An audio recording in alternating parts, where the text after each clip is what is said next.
சலங்கை ஒளி சீரியல் இன்னைக்கான எபிசோட்ல என்ன நடக்க போகுதுன்னு ரொம்ப சூப்பரான ஒரு ப்ரோமோ ரிவ்யூ பார்க்கலாம் வாங்க. என்னோட ரிவ்யூ பிடிச்சிருந்தா லைக் பண்ணுங்க. சந்திரா வந்துட்டு ரொம்ப கோவமாக வீட்டுக்கு போகிறாங்க. நட்சத்திரா ரூம்குள்ளே போயிட்டு போர்வையை பொத்திக்கிட்டு அமைதியாக படுத்துட்டு இருப்பாங்க. அப்போது சந்திரா நேராக ரூமுக்கு வந்து நட்சத்திராவை எந்திரிக்க சொல்கிறாங்க. அபூர்வாவும் அங்கே வராங்க. உடனே நட்சத்திரா பயந்துக்கிட்டு எந்திரிச்சு உட்கார, நீ அந்த ககனை லவ் பண்ணுறியா, அந்த ககன் என்கிட்ட வந்து சொல்கிறான் அப்படின்னு ரொம்ப கோவமாக வந்து கேட்குறாங்க. உடனே நட்சத்திராக்கு என்ன பண்ணுறதுனே புரியல. அதெல்லாம் என்னோட பிளான் பா அப்படின்னு சொல்லி போய் சொல்லிடுறாங்க. உடனே அபூர்வாவை வந்து மாட்டி விட்டுடுவாங்க. அப்போ அபூர்வா வந்துட்டு ஆமாம் அவள் சும்மா அவனை பழி வாங்கறதுக்காக வந்துட்டு இந்த மாதிரி பண்ணுறான் அப்படின்னு வந்து சொல்லி சமாளிக்கிறாங்க. அவனுக்காக தான் நீ வந்து சாக போனதா அவன் வந்து என்கிட்ட சொல்றான் அப்படின்னு அதை பத்தியும் ரொம்ப கோவமா வந்து கேட்குறாங்க. எப்படியோ அபூர்வாவும் நட்சத்திராவும் ஏதோ சொல்லி வந்துட்டு சமாளிச்சிடுறாங்க. இன்னொரு பக்கம் பூமி என்ன பண்ணுறாங்கன்னா ஃப்ரெண்டு மாதிரி வந்துட்டு ககனுக்கு கால் பண்ணி வந்து பேசுகிறாங்க. ககனை ரொம்ப ஆர்வமாக அட்டன் பண்ணி வந்து பேசுவாங்க. என்ன நான் எப்போ ஃபோன் பண்ணுவேன் அப்படின்னு காத்துட்டு இருந்த மாதிரிலாம் இருக்குது அப்படின்னு சொல்ல, இங்கே பாரு சும்மா இந்த மாதிரிலாம் பேசிகிட்டு இருக்காது, ஏதாவது விஷயம் இருந்தால் சொல்லு, நான் ஒன்று வந்துட்டு யாருக்காகவும் வந்துட்டு யாரோட கால்க்காகவும் வெயிட் பண்ணிட்டேன்ல, என்னை வந்து யாராவது லவ் பண்ணணும், என்னோட வாழ்க்கையில் அவங்க எல்லாம் வரணும்லாம் நான் ஒன்றும் எதிர்பார்த்துக்கிட்டேன்ல, நான் அந்த லவ் விட்டு வெளியே வந்துட்டேன் அப்படின்னு வந்து சொல்கிறாங்க. சரி உங்களுக்கு இன்னைக்கு ஃபர்ஸ்ட் டே எப்படி இருந்துச்சு அப்படின்னு கேட்க, உடனே ககன் வந்துட்டு எதை பற்றி கேட்குற அப்படின்றாங்க.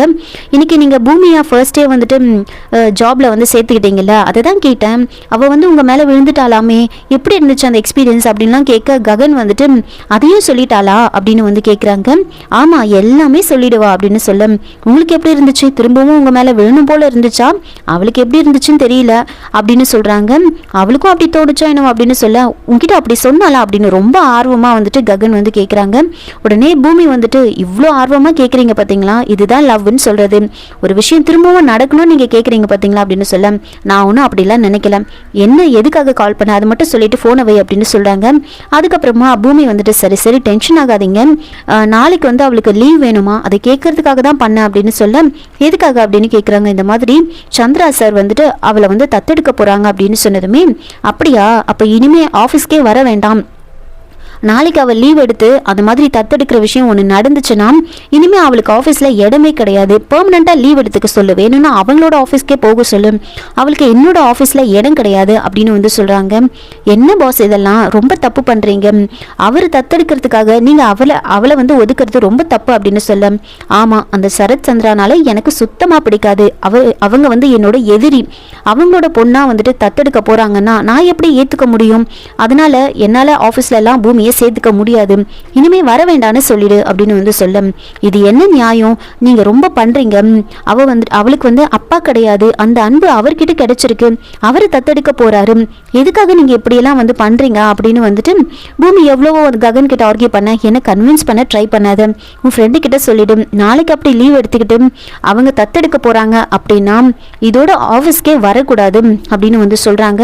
இது கேட்டதுமே பூமி ஒரு மாதிரி ஆயிடுவாங்க. இன்னொரு பக்கம் அபூர்வாவும் அவங்க சித்தியை வந்துட்டு ககனை பார்க்கறதுக்காக போறாங்க.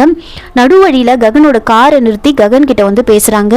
உனக்கு எவ்வளவு தைரியம் இருந்தா நட்சத்திரா உன்னை லவ் பண்ற விஷயத்த அவருக்கு தெரியக்கூடாதுன்னு நான் சொல்லியும் நீ அவர்கிட்ட எல்லா உண்மையும் சொல்லியிருக்கேன், உனக்கு எவ்வளவு அகம்பாவம் இருக்கும் அப்படின்னு ரொம்ப கோவமா வந்து கேட்குறாங்க.